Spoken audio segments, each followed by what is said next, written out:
Hey lovelies, let's do my hair. Today we're starting on freshly washed, freshly trimmed hair so we can bring out that big dog. I've used this TYMO a few times so far without failure, but with heat styling there are always 3 key takeaways: parting, heat protectant, and a good grip. Hear me out.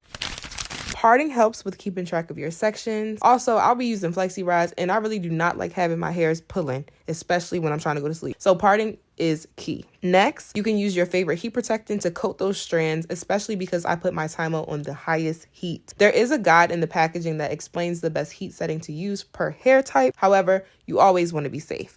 Lastly, you need a good grip. You see me struggling right here? Yeah, it's because whatever hair doesn't go between the hot plates or the comb thing, it will not turn out correctly. So focus on your grip so you can get a smooth press from root to end, just like that. And then after that, the hard part is over. I prefer a more textured look over a silk press, hence the Flexi rods and hairspray for volume. But do with this information as you please.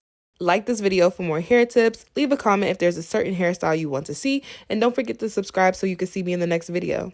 Thanks for watching. Bye.